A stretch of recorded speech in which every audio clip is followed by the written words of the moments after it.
Seochodong, Seoul. A landmark location packed with courts, prosecutors' offices, and law firms. Attorney Ahn Joo-hyung is an unusual presence here. He is employed by a law firm. He has been a salaried lawyer for a full 9 years. In the legal world driven by fame and profit, capable individuals often change jobs frequently. Most last no more than 5 years before starting their own practice or becoming a partner. Ahn Joo-hyung has never entertained such thoughts. With 9 years of honed experience, Ahn Joo-hyung possesses top-tier legal competence.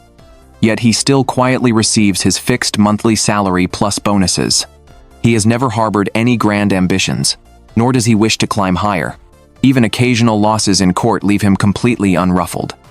Many other lawyers work on different floors of the same law firm building. Ahn Joo-hyung is friends with 4 of them. These friends, like him, are salaried employee lawyers.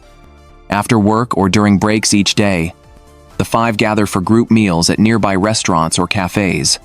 They form a dining group. They vent to each other about various trivial frustrations encountered at work. On this day, Ahn Joo-hyung randomly pulled one file from the mountain of documents piled up in the law firm. In this case, the defendant, Mr. Park, is visually impaired and also a tax accountant. Mr. Park was sued by a certain client.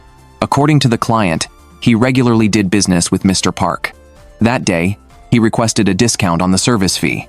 Unexpectedly, he claims he was inexplicably beaten by Mr. Park.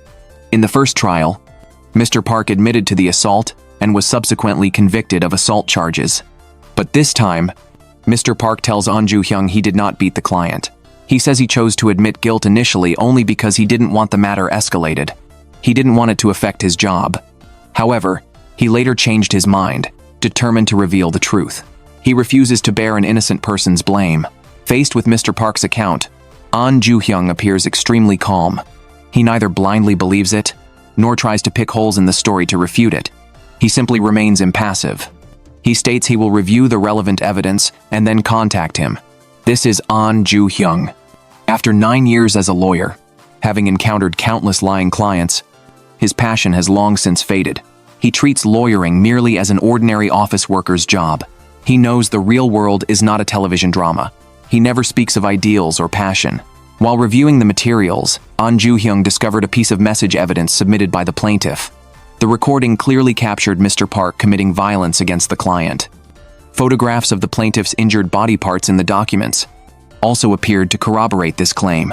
To verify Mr. Park's completely opposite statement, Ahn Joo-hyung reluctantly rose from his office chair.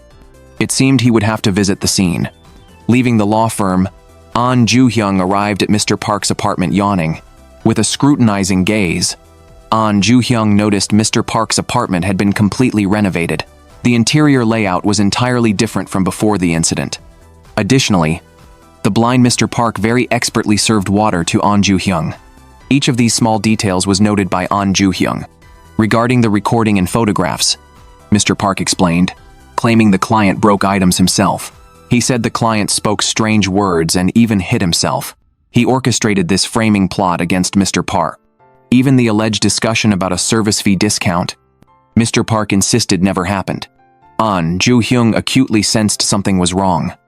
If no argument occurred between the 2 men, why would the client come to Mr. Park's apartment for no reason? To stage a deceptive act?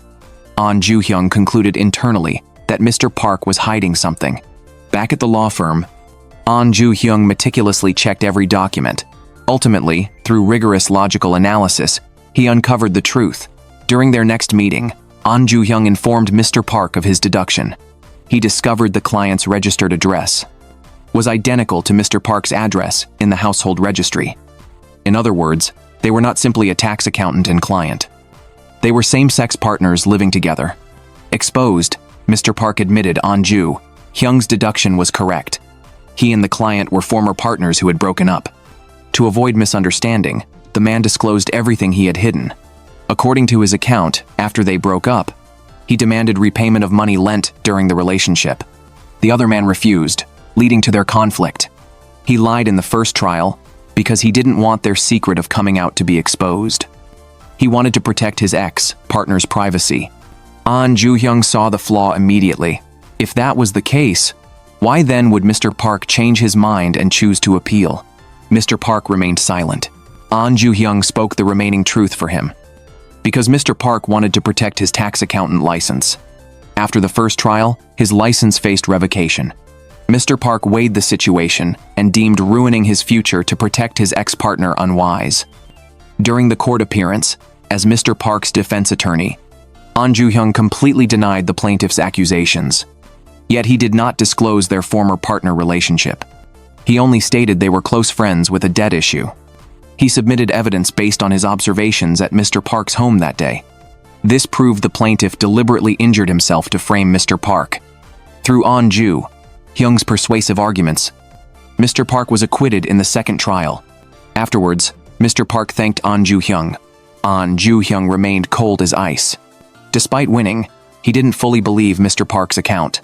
Defending clients, for him, was simply a job requiring rational judgment. It involved no emotional involvement. Outside work, Ahn Joo-hyung participated in blind dates. Each time he appeared gentlemanly toward the women, yet remained distant. He verbally agreed to meet again, but immediately deleted their contact details afterward.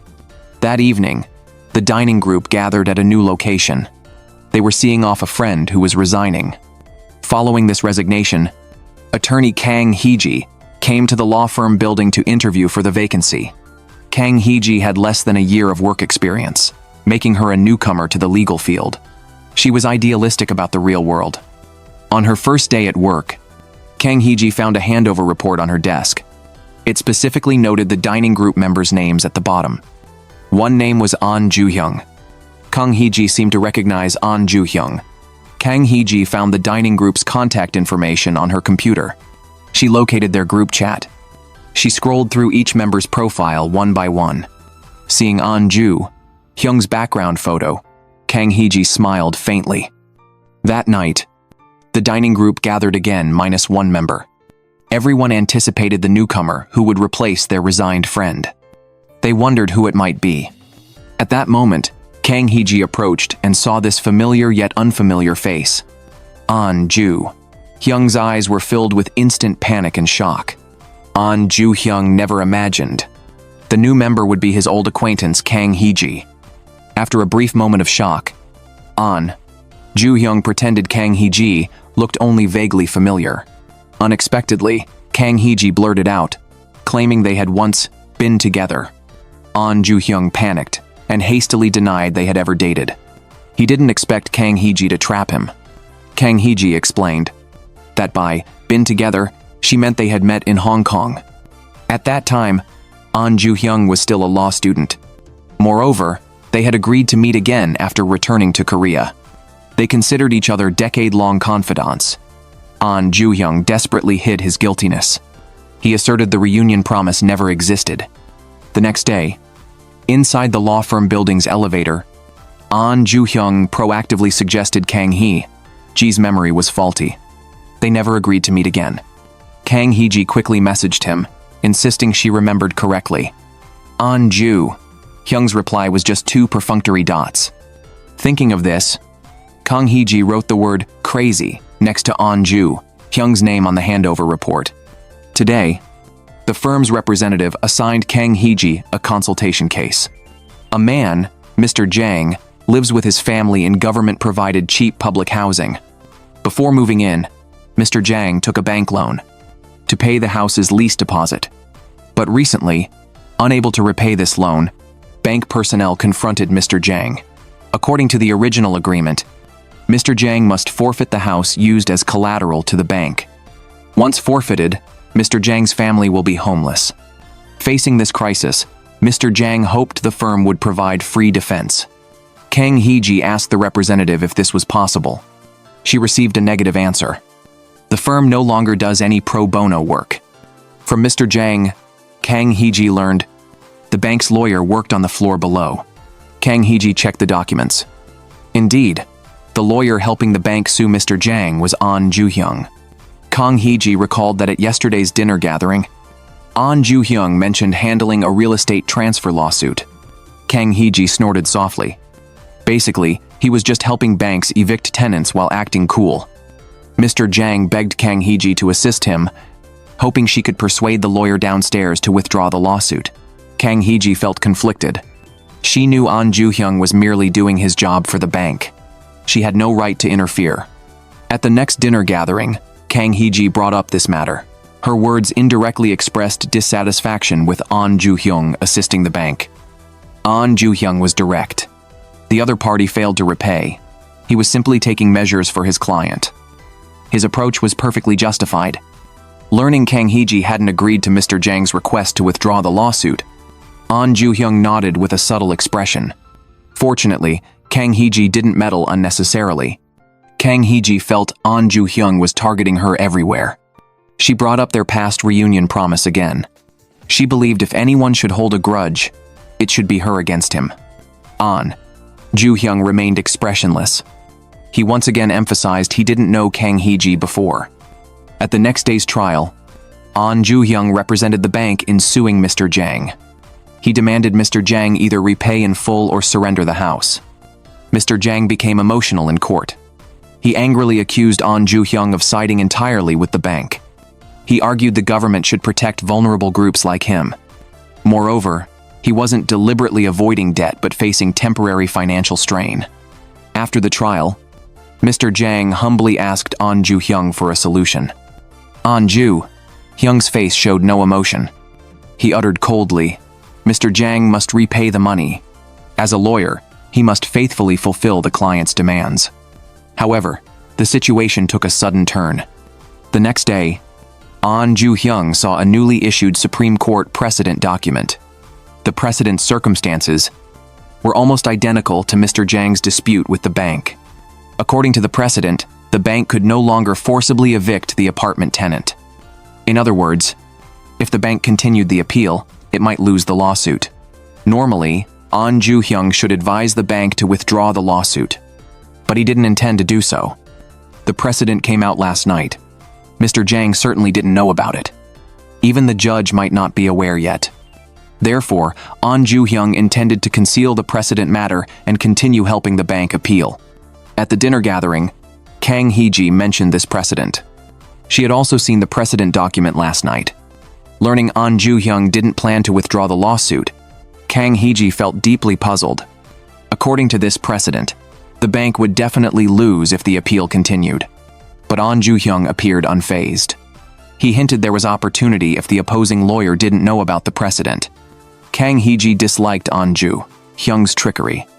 She muttered again, "He wasn't just bad. He was a complete scoundrel." At the next trial, Ahn Joo-hyung came fully prepared. Unexpectedly, Mr. Jang submitted documents to the judge in court. The content was the recently issued precedent. It turned out that yesterday, to help the soon-to-be homeless Mr. Jang, Kang Hee-ji visited his home. She gave him the precedent materials. Seeing the unique first-line indentation on the documents, Ahn Joo-hyung immediately guessed Kang Hee-ji had outmaneuvered him. That specific indentation style was only used by Kang Hee-ji's law firm. Now the judge also knew about the new precedent. Ahn Joo-hyung couldn't continue the appeal. He had to state he would discuss withdrawal with his client. At the subsequent dinner gathering, facing Kang Hee-ji, Ahn Joo-hyung seemed annoyed. He blamed her for meddling unnecessarily. Kang Hee-ji defended herself. The Supreme Court had issued the latest precedent. She merely acted according to the precedent. She didn't fabricate facts. Additionally, in Kang Hee-ji's view, public housing exists to protect low-income groups like Mr. Jang. Only by following precedents could such vulnerable groups keep their hard-earned homes in the future. Kang Hee-ji believed Ahn Joo-hyung was too cruel. He only focused on helping clients. He completely lacked moral sympathy for vulnerable groups. Ahn Joo-hyung countered Kang Hee-ji's so-called morality word by word. He asked Kang Hee-ji if the bank was forced to withdraw the lawsuit. The bank suffered a silent loss and would stop lending to low-income people who won public housing lots. Then, even if these people obtained public housing, they couldn't move in due to lacking deposit funds from banks. Eventually, only ordinary citizens who obtained loans and repaid punctually would suffer losses. The world isn't distinctly divided and non-interfering. If one incident changes, corresponding factors will trigger butterfly effect-like consequences. Kang Hee-ji still couldn't accept Ahn Joo-hyung's words. Instead, she emphasized individual dignity and value. She argued Ahn Joo-hyung focused on the big picture while neglecting individuals. Both reluctantly gave each other cold shoulders. Yet privately, both Ahn Joo-hyung and Kang Hee-ji were pondering the other's words. They reflected on their own convictions. Kang Hee-ji felt gloomy. She noticed the healing location written in a senior's handover report. A university track to watch people run. At night, Kang Hee-ji went to the track. She sat on a bench and sighed softly. Ahn Joo-hyung was also there, running. During a break, he noticed Kang Hee-ji nearby. Memories of the past flooded his mind. Actually, 10 years ago, Ahn Joo-hyung and Kang Hee-ji were lovers. Back then, they had passionately kissed under the night lights. They fell in love during a trip to Hong Kong. Ahn Joo-hyung actually remembers everything from the past. They indeed agreed to meet again after returning to Seoul. But at that time, Kang Hee-ji had concerns. She worried their feelings were just a fleeting passion from the trip. Ahn Joo-hyung misunderstood. He took Kang Hee-ji's words as canceling the agreement. Moreover, after returning to Seoul, Kang Hee-ji truly did not contact him. Kang Hee-ji explained. It was because she accidentally lost the phone containing Ahn Joo-hyung's number. Kang Hee-ji blamed Ahn Joo-hyung. Anyway, it was Ahn Joo-hyung who suggested meeting first, but he never showed up. Impulsively, Ahn Joo-hyung said, "Because I liked you." After a brief pause, Ahn Joo-hyung explained again that meant back then, not now. Ahn Joo-hyung felt a bit awkward and quickly stood up to leave. On the way back, Kang Hee-ji apologized to Ahn Joo-hyung for her lack of consideration regarding the bank case. Ahn Joo-hyung generously stated he would try his best to help Kang Hee-ji in the future, but he couldn't guarantee it would meet Kang Hee-ji's expectations. Later, Kang Hee-ji took on a lawsuit. A young boy died on the day of his surgery. The boy's family filed a lawsuit. They believed the doctor's medical error caused the child's death. The surgeon and the head of the hospital affairs department came to the law firm, but their attitudes about being sued were completely opposite. The doctor wanted to apologize to the family and hoped to settle. The head flatly refused, believing it involved the hospital's reputation. Because of differing opinions, the two even argued in front of Kang Hee-ji. When leaving, the doctor spoke privately to Kang Hee-ji. He said he planned to attend the trial. He asked Kang Hee-ji to keep it secret from the head. Kang Hee-ji began reviewing the doctor's surgery video. She also sought expert opinion from a partner doctor. The doctor explained, the surgery in the video was perfectly normal. The boy's death after surgery actually involved many factors we couldn't control. Kang Hee-ji discussed the case with her 5 buddies. As a first-year rookie lawyer, Kang Hee-ji seemed somewhat emotional. She believed they shouldn't take the hospital's side to stop the doctor from apologizing. Ahn Joo-hyung reminded her not to involve personal feelings in work. Otherwise, she would lose her objectivity. But Kang Hee-ji disagreed with Ahn Joo-hyung. She argued with him again. She thought Ahn Joo-hyung was too cold and lacked empathy. The next day, while the 5 buddies were eating together, Kang Hee-ji brought up the case again. Although there was no evidence, her intuition told her something seemed suspicious about this surgery.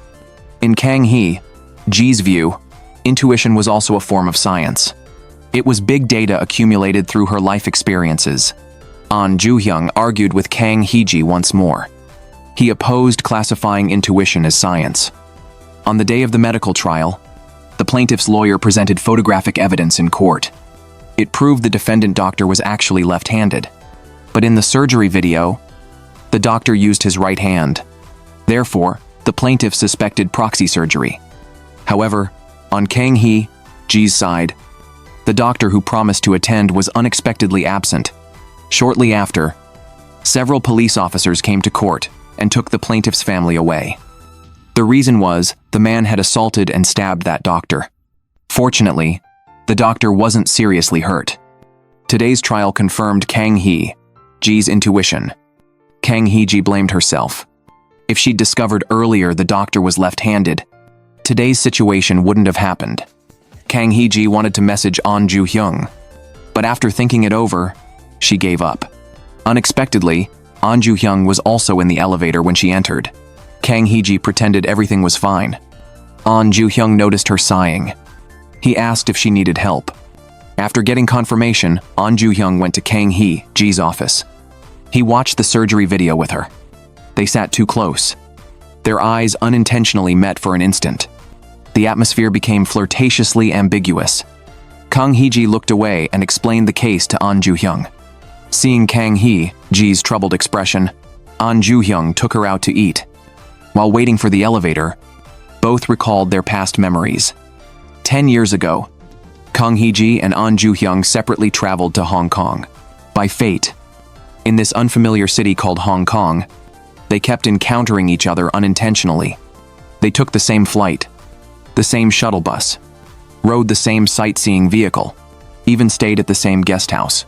In the small guest house, facing this unfamiliar woman he kept running into, Ahn Joo-hyung finally invited her to eat together. Now, 10 years later, the two ate instant noodles together at a convenience store. To help Kang Hee-ji, Ahn Joo-hyung brought Bae Moon-jung's husband. The man worked as a nurse practitioner in the hospital's operating room.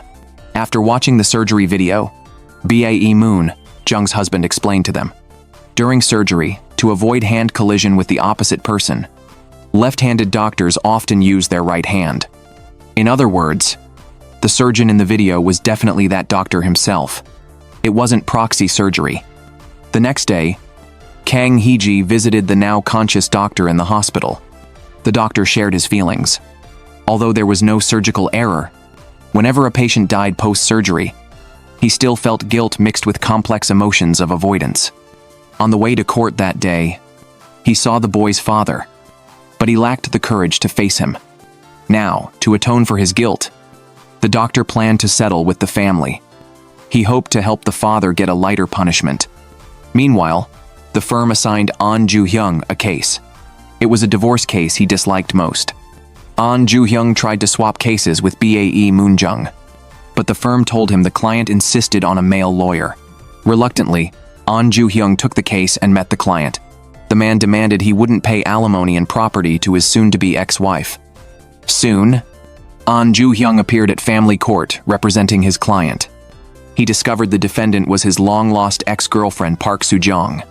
In the family court, Ahn Joo-hyung clearly recognized Park Soo-jong, yet he remained extremely composed. Overwhelmed by mixed emotions, Park Soo-jong shed tears during the hearing. Kang Hee-ji also came to family court.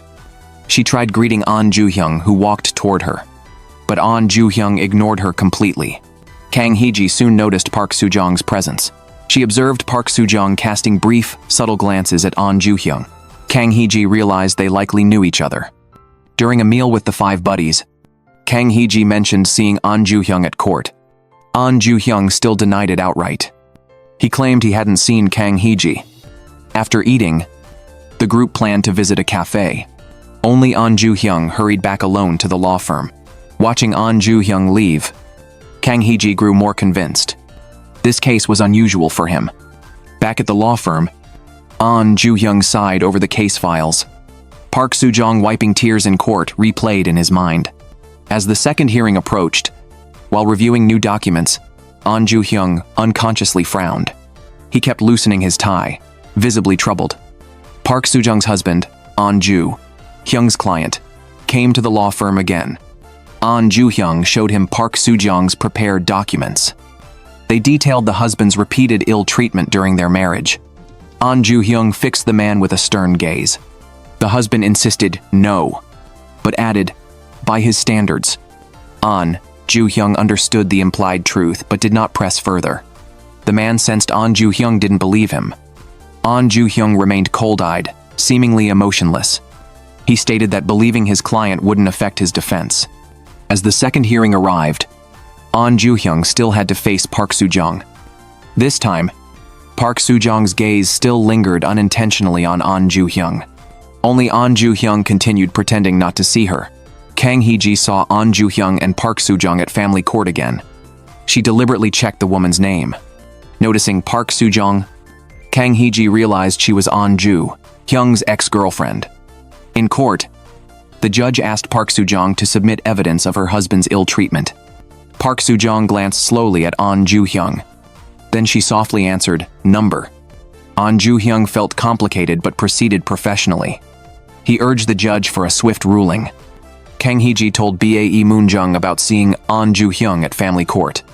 Bae Moon-jung revealed, Ahn Joo-hyung only avoids handling cases involving people he knows. Back at the law firm, Kang Hee-ji checked case records. She was surprised to find Ahn Joo-hyung wasn't Park Soo-jong's defense attorney. He represented the plaintiff instead. It made sense he wouldn't defend his ex. But now he stood against her. This deeply puzzled Kang Hee-ji. The next day, Kang Hee-ji asked Ahn Joo-hyung if he was okay with this case. Ahn Joo-hyung was surprised she knew about Park Soo-jong. Kang Hee-ji avoided eye contact and asked why he took the case. Ahn Joo-hyung answered coldly again. To him, it was just work. Before Kang Hee-ji, Ahn Joo-hyung acted indifferent toward his ex. But privately, while preparing documents, he rewrote and deleted repeatedly. Memory involuntarily drifted back to the past, to when he dated Park Soo-jong. They once happily ate grilled meat together. Park Soo-jong used to lean against him. She also accompanied him to court. She would wait patiently for him in the hallway. But now all that was in the past. On the day of their private mediation, seeing Park Soo-jong, Ahn Joo-hyung instinctively moved to leave. Park Soo-jong spoke first, asking if he'd been well. Ahn Joo-hyung hid his inner turmoil. He replied he wouldn't discuss personal matters. Park Soo-jong shifted to the case.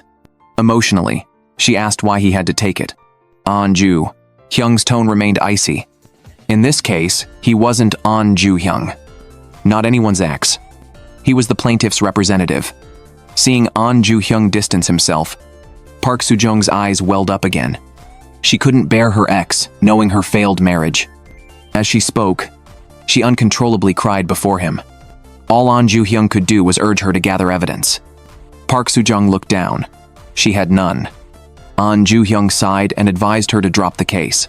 Following his advice, Park Soo-jong finally met her husband's demands. She divorced him, forfeiting all assets. Park Soo-jong's ex-husband beamed. He gave Ahn Joo-hyung gift certificates as thanks. Ahn Joo-hyung responded flatly, but the man mocked him. He revealed he specifically requested the firm assign Ahn Joo-hyung the case. He knew about their past relationship. He believed facing her ex in court would unsettle her into giving up. Ahn Joo-hyung was stunned he'd been used. The man shoved the certificates at him with a smug grin. Ahn Joo-hyung tore them to pieces on the spot. He glared coldly, telling the man to leave. After the man stormed off, Ahn Joo-hyung turned and saw Kang Hee-ji outside. She witnessed him shredding the certificates. For the first time, she saw his pride and vulnerability up close. Park Soo-jong lingered downstairs. As if feeling indignant for him, Kang Hee-ji approached her, lying that Ahn Joo-hyung had left. On the subway home, Kang Hee-ji regretted overstepping. That night, Ahn Joo-hyung received Kang Hee-ji's text asking if he was okay. Park Soo-jong also messaged him. Now that the case was over, she wondered if he was her lawyer or just Ahn Joo-hyung. After reading, his gaze drifted out the window. His thoughts tangled in complexity.